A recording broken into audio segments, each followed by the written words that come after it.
Eh bien, bonjour à tous, c'est Pierre qui vous présente une vidéo sur justement les packages en règle générale en fait sur RStudio. Dans cette vidéo en fait on va surtout expliquer notamment en quoi consiste un package, qu'est-ce qu'il peut avoir dans un package, et puis après notamment de la documentation ainsi que les différents URL qui seront mis à disposition sur la description de la vidéo et voir un peu en principal en quoi consiste un package. Alors tout d'abord, un package, qu'est-ce que c'est? C'est notamment un ensemble de commandes. Ça peut être des commandes spécifiques pour l'utilisation d'un usage en particulier, que ce soit dans RStudio ou même en fait en dehors de RStudio, parce qu'après on peut essayer d'utiliser des packages qui n'est pas forcément utile dans RStudio, mais qui peut être voilà, par rapport à des API, quelque chose comme ça. Mais notamment, voilà, un package est un ensemble de fonctions, de commandes spécifiques. Ça peut être, comme je le disais avant, des API. Donc, ça peut être réalisation en fait, de passerelles entre RStudio et une plateforme ou un service particulier pour pouvoir utiliser tel type de base de données ou même en fait des informations du service. Ça peut être aussi donc des commandes spécifiques, que ce soit en fait des commandes qui peuvent être compilées, enfin des commandes par exemple de 10 lignes, voire même des centaines de lignes de code qui sont rassemblées en une seule ligne de code, qui a juste à entrer avec des inputs et qui ressort avec un output ou même plusieurs. Vous avez aussi des bases de données, en fait, des packages qui peuvent rassembler des bases de données qui peuvent être utilisables dans RStudio. Vous avez aussi la possibilité d'utiliser des packages dans le cas où vous voulez faire des tableaux de bord ou si vous voulez découvrir un peu voilà, des tableaux de bord déjà utilisables en version locale. Vous avez la possibilité d'utiliser des packages pour des outils graphiques, que ce soit en fait des graphiques plus poussés que propose RStudio, hein, notamment. En fait, il y a vraiment plein de possibilités en fait à travers les packages.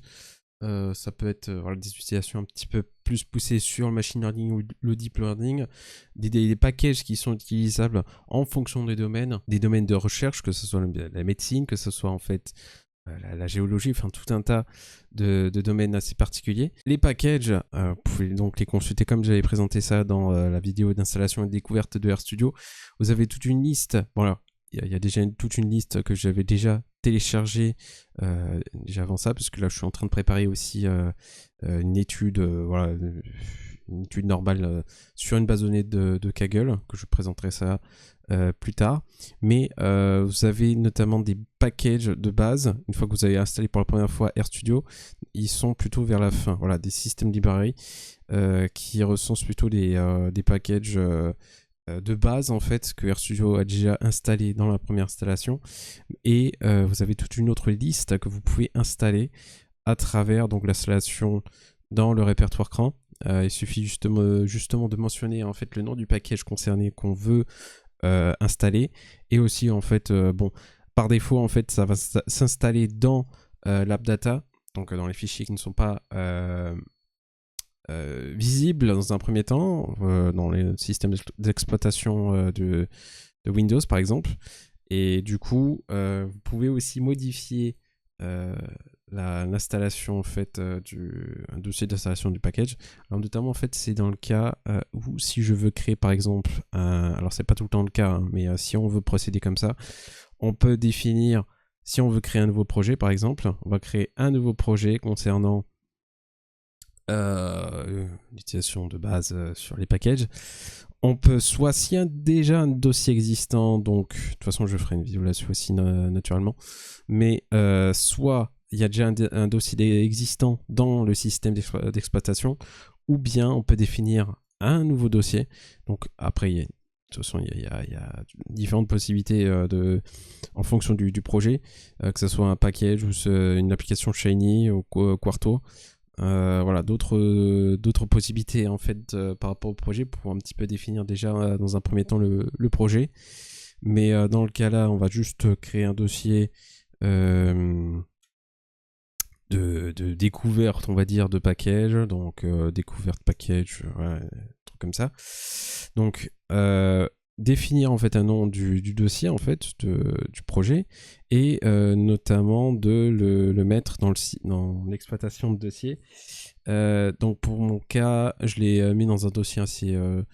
où là, je traite notamment d'autres dossiers de projets. Donc, si je regarde un petit peu... Ok, ouais, donc ici c'est parfait. Donc une fois que c'est réalisé, donc le projet va se créer et on a une nouvelle fenêtre, enfin, une actualisation de RStudio avec notamment le nom du dossier, enfin, le nom du projet, et on a directement dans l'exploitation dans RStudio, on a directement en fait notre accueil qui est situé en fait là où on a créé notre projet. Et notamment en fait c'est un peu plus simple pour la raison que si on veut appeler des bases de données, ou même en fait si on intègre justement des fichiers de données dans cet espace là, on aura justement un chemin qui sera un peu plus direct par rapport au projet. Et ça va pas appeler à partir du disque dur C ou par exemple ici du dossier travail qui est par défaut. Donc c'est assez pratique. Je vais créer notamment un nouveau fichier AirScript pour réaliser en fait des commandes spécifiques à l'installation de package notamment par exemple. Je vais aussi notamment le sauvegarder avec un format d'encodage UTF-8 qui est un système par défaut. Et je vais appeler ce dossier découverte... non, je vais pas appeler le même. Découverte Air Package. Voilà. Un petit peu différent du nom du projet. Ah bah non, ouais, pas exactement le même, mais voilà. Donc pour ce faire, alors on a plusieurs URL pour s'aider un petit peu des packages, alors notamment ici ce premier URL là qui va recenser tous les packages depuis la dernière mise à jour, donc en fait depuis là le 9 juillet dernier, et qui va réaliser donc en fonction du jour J par ordre alphabétique, donc des packages qui sont mis à jour, qui ont une dernière mise à jour qui a été apportée. Et plus je recule, voilà, plus je peux voir en fait des packages qui ont été récemment mis à jour. Donc je peux remonter jusqu'à, je sais plus quelle date c'est, 2012, ou, voilà, depuis que R existe. Étant donné que la version de R évolue aussi à travers le temps, c'est que certains packages qui datent il y a plusieurs années de ça ne fonctionnent pas forcément avec la nouvelle version de RStudio par exemple. Donc ça aussi, il faut prendre en compte. Mais normalement, en fait, les packages sont relativement stables à travers le temps. Et les développeurs de ces packages-là mettent régulièrement des mises à jour pour que le package fonctionne dans la dernière version de R, par exemple. Après, il y a toujours possibilité de changer de version de R pour utiliser le package qui utilise une version antérieure, par exemple. Et donc voilà, donc un premier lien qui recense, on va dire, tous les packages, mais avec des mises à jour du package concerné en fait. Donc il y a aussi une autre possibilité, c'est notamment package by name. Donc il y a un autre lien aussi qui peut être utilisable, où là en fait il va recenser tous les packages par ordre alphabétique, bon là on n'a pas de mise à jour récente qui est affichée en fonction de l'ordre alphabétique, mais du coup on peut essayer de chercher en fait le package concerné. Là bon c'est un gros travail de recherche ici dans ce site là, mais il y a toujours possibilité avec un autre URL, donc Posit Package Manager, qui justement un lien assez simple d'utilisation pour retrouver un package dans RStudio. Donc il suffit notamment de sélectionner en fait le répertoire. Donc il y a le répertoire CRAN pour R, on a le répertoire bioconducteur pour répertoire, je ne connais pas tellement ce langage-là. Et il y a aussi le répertoire de Python, où là, on peut recenser en fait 27 592 packages sur RStudio qui sont répertoriés sur CRAN. Et vous avez en fait 600 844 packages sur Python qui sont recensés. Alors, il faut savoir aussi que certains packages, par exemple sur R, mais aussi ça peut être le cas sur Python, ne sont pas répertoriés sur le répertoire en fait de CRAN. L'installation peut se faire à travers GitHub, puisque c'est là où justement il y a une grosse communauté de développeurs qui réalisent en fait les packages. Et du coup, s'il y a un package qui n'est pas forcément dans le répertoire de CRAN, il suffit de l'installer à partir de GitHub avec des commandes spécifiques que je vais montrer un petit peu plus tard. Mais pour retrouver un package, donc il suffit de sélectionner le répertoire par rapport à AeroPython, par exemple. Si on veut réaliser en fait des options, enfin des configurations un petit peu plus poussées pour rechercher le package, on va essayer de chercher dans quel système d'exploitation, par exemple ici, bon là, Windows. On peut chercher aussi, si on utilise en fait R en fonction de l'environnement, en fait, que ce soit en version locale, donc avec un RStudio IDE sur le PC, ou justement en ligne, directement avec POSIT, par exemple Workbench ou POSIT Connect. Notre système d'interface. Donc une fois que ça c'est réalisé, donc après voilà, il suffit juste de taper le nom du package. Bon, après je peux par exemple dplyr qui est assez connu, où là on peut retrouver donc les informations du package concerné, la dernière version qui est ici, et vous avez en fait d'autres informations concernant le package avec justement la dernière publication du package, à quelle fréquence en fait le package a été téléchargé mensuellement. Vous avez l'auteur du package, puis d'autres reports d'autres informations par rapport au package. Alors, ces informations-là, on peut les retrouver également ici, qui est un petit peu plus moins évident que ce qui est proposé dans POSIT dans le site là. Donc si je retrouve dplyr, voilà. Et donc là en fait on a quasiment les mêmes informations qui sont mentionnées sur RStudio, donc sur ce site là, avec notamment le numéro de version. On a aussi des versions archivées aussi en fonction des versions. Et puis alors il n'y a pas la documentation qui est fournie, je crois, avec si je me trompe pas, alors il y a toujours possibilité normalement de retrouver une petite documentation dedans, si je crois bien. Alors il est possible de retrouver une documentation à partir de ce site là qui est pas forcément évident à lire, mais une documentation complète à travers le package.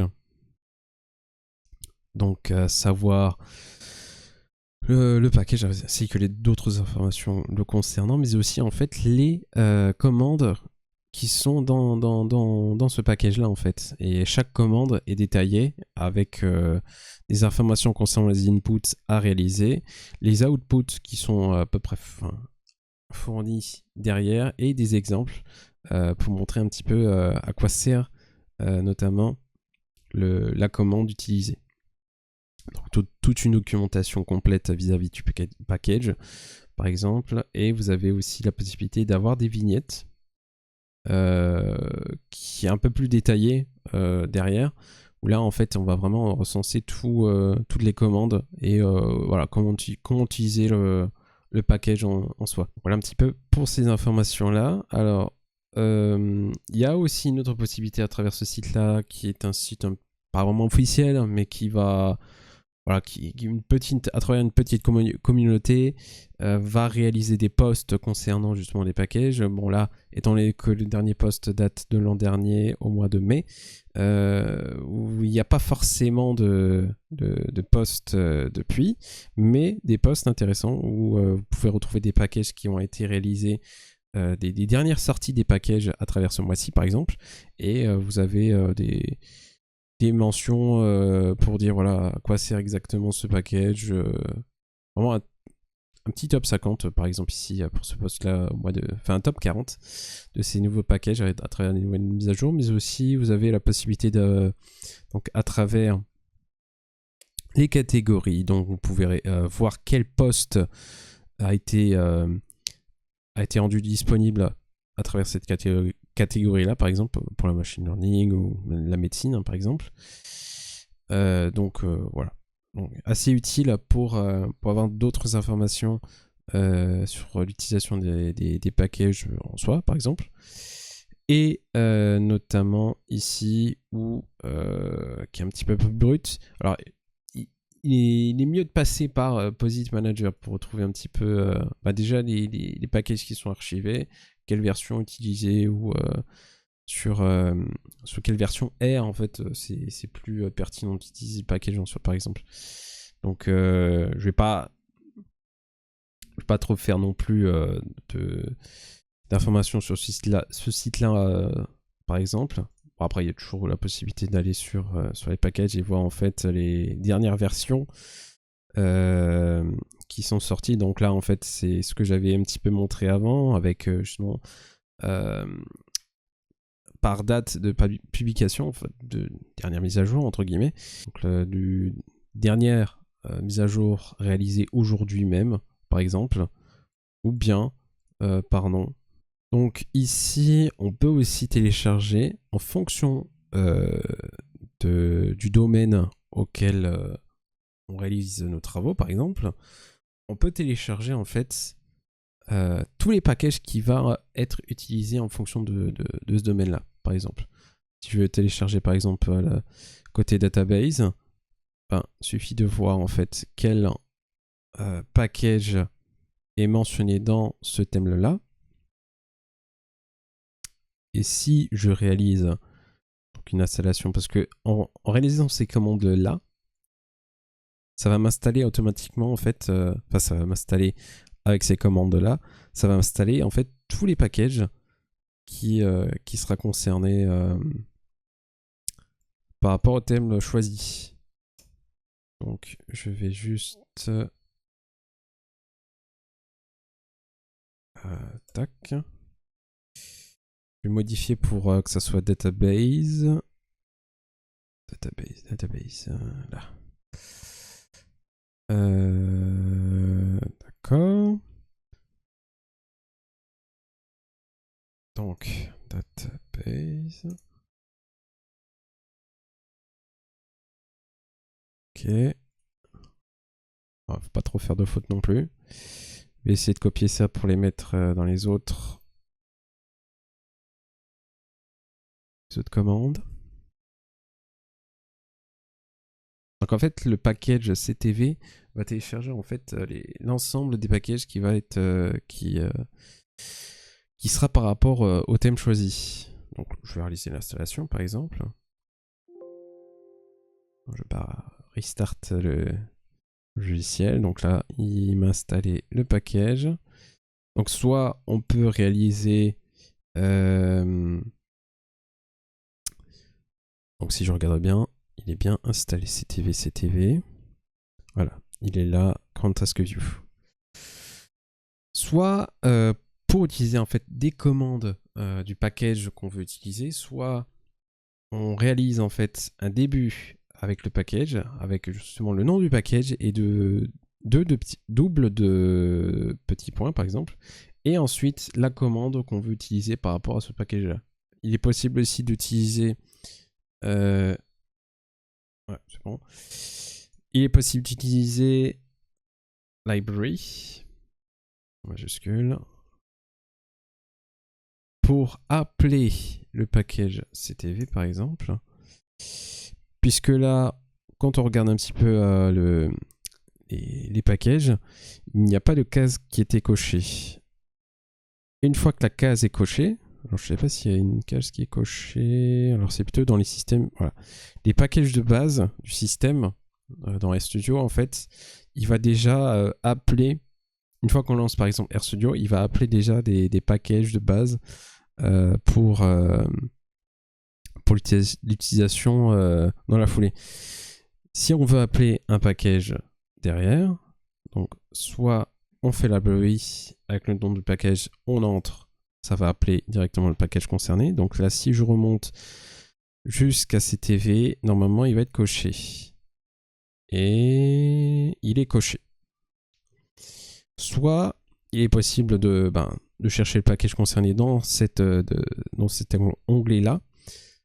Là, je le détache pour dire voilà, je ne veux plus l'utiliser, et que je l'appelle en le cochant. Voilà, ça va m'appeler en fait le package que j'ai coché. Donc c'est exactement la même commande qui se trouve ici avec le library CTV. Donc une fois que le package est appelé, on peut entrer la commande sans mettre le préfixe avec justement CTV double de petits points. Si je fais install view, voilà, il m'a gardé donc la commande puisque j'ai appelé le package CTV. Donc je vais réaliser l'installation de tous les packages par exemple. Donc là en fait il va m'installer littéralement tous les packages de ce thème-là par exemple. Donc ça risque de prendre de temps. Bon, après, en fonction du nombre de packages qui est appelé, ça peut prendre du temps aussi. Ça peut prendre du temps.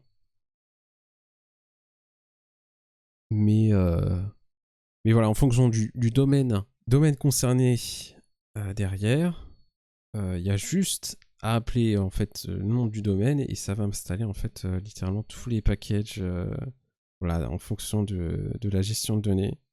J'ai installé quasiment tous les packages derrière. Je peux réaliser un aperçu en fait s'il existe des mises à jour. S'il n'y a pas de mise à jour, de toute façon en fait une fois que les packages sont installés, il n'y a plus de mise à jour normalement derrière. Si je fais justement CTV de database, ça va me mettre en fait des informations concernant les packages de ce domaine-là, par exemple. Et si je réalise cette commande-là, j'ai tous les noms des packages avec quelques informations concernant le package concerné et aussi d'autres domaines que ce package peut être dedans aussi. Si je veux installer en fait un package depuis GitHub, alors par exemple, si je veux réaliser en fait une installation en fait, d'un package qui n'est pas forcément lié au répertoire, il est possible de retrouver en fait le package dans GitHub. Alors normalement ils sont pas mentionnés avec déjà la première commande installation, donc install package Forestly, et même n'est pas visible, ne sera pas visible. Si on veut taper en fait le nom du package, il sera pas mentionné en fait dans le répertoire.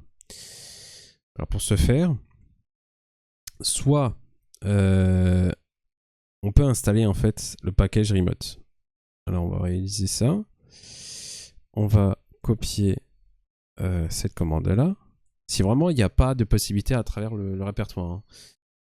Il est possible d'installer le package remote. Ou alors, si d'autres cas, il y a dans d'autres cas, par exemple, si on veut utiliser en fait le package DevTools, package...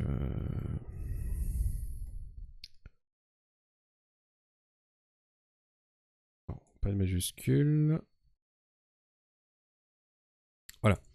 Donc, ça dépend. Si c'est mentionné dans GitHub pour l'installation, ici on a mentionné le package remote. Pour réaliser cette commande là, je fais remote. Ouais, bon, je redémarre pas la session. Voilà, il m'a installé remote. Alors j'avais déjà installé un petit peu avant, déjà. Mais pour l'installer, c'est simple. Il suffit d'utiliser la commande install GitHub avec le nom l'auteur en fait du package, donc là ici c'est Merck, et un slash, le nom du package pour pouvoir l'installer. Donc si je réalise l'installation, donc il va déjà chercher... ah oui, il y a aussi d'autres commandes. Je vais mettre tout... non, ici ça va pas marcher. Il faut le mettre plutôt dans la console. Ici je veux que ça soit tout installé. Donc en fait il va m'installer aussi parce qu'il y a des packages qui dépendent d'autres packages. Où là en fait pour pouvoir l'utiliser, puisque là étant donné que le package Forestly a été récemment mis à jour, il a besoin d'autres packages qui ont été eux-mêmes mis à jour, et pour pouvoir l'utiliser il faut mettre à jour donc l'ensemble des packages dépendants derrière. Donc ici j'ai installé le package, puisque si je vais dans Update, j'ai d'autres packages aussi qui nécessitent une mise à jour, puisque là on a la version installée qui est justement présente ici, et la version disponible, donc la dernière version du package concerné. Alors on peut avoir des news, avoir des informations concernant le package avec justement voilà, qu'est-ce qui a été apporté, qu'est-ce qui a été fixé, quelles sont les nouveautés derrière cette dernière version par exemple. Et donc, on peut sélectionner tout pour que tous les packages soient mis à jour. Et installation donc des packages. Bon, voilà. Après, si on veut restart le logiciel. Et donc là, il va m'installer en fait la mise à jour concernant en fait les packages que j'ai sélectionnés. Derrière, alors, il y a un petit problème. Puisque le message qui a été affiché ici, problème de la copie 2 du nom du fichier au bout, donc ps.dl vers data. Voilà. Alors, il faut savoir que là, j'ai mis la version de R en version Illustrator. En faisant ça, ça ne règle pas forcément le problème aussi derrière. Mais pour pallier à ce problème-là, il suffit de retrouver le fichier là, puisque si je veux refaire update, donc attendez, si je réalise encore une mise à jour derrière.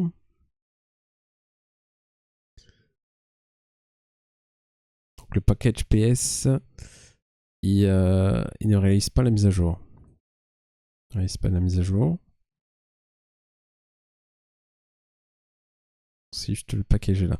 Alors pour réaliser en fait ce petit problème là, ce qu'il faut réaliser, alors je vais peut-être sauvegarder. Il faut aller au profond de l'entraille de ce fichier là, donc qui est mentionné ici. Donc ce PC user utilisateur, ok, R, non, dans AppData, local, le R, faut descendre un petit peu, ici, WinLibrary. Alors ici on a la version de RStudio qui est utilisée, donc là j'ai la 4.3 vu que c'est mentionné ici. Je vais aller dans au 00 lock. Alors c'est peut-être au début, c'était plus au début. Non, c'est à la fin alors. Alors peut-être si je recherche le package PS, voilà, le dossier PS que je vais dans libs.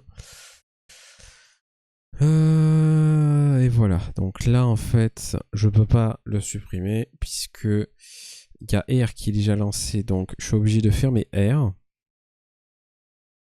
Si je recommence, là il va m'enlever. Voilà. Je relance RStudio. Je réalise en fait une mise à jour derrière après.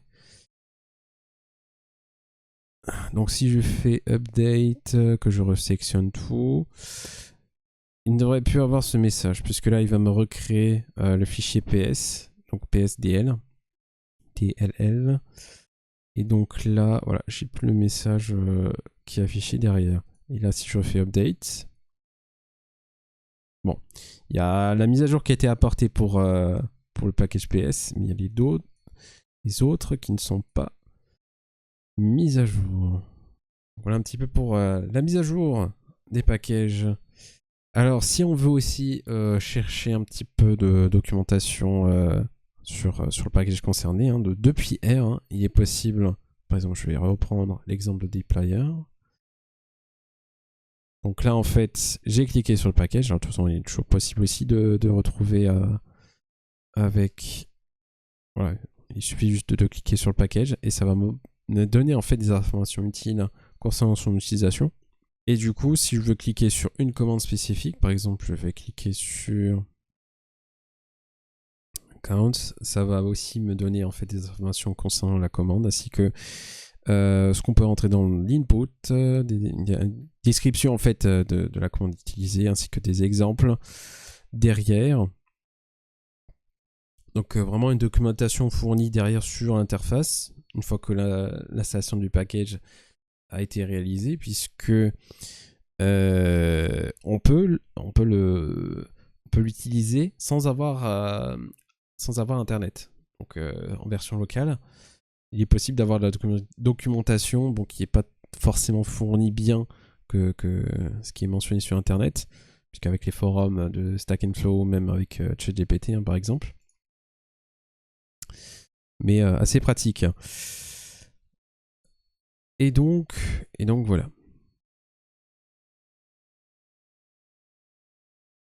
Donc voilà un petit peu pour les packages en règle générale. Je ferai un petit peu plus l'utilisation de ces packages-là, enfin des packages que j'utilise un peu plus souvent dans d'autres vidéos. Eh bien écoutez, je vous dis donc à la prochaine, à très bientôt et salut.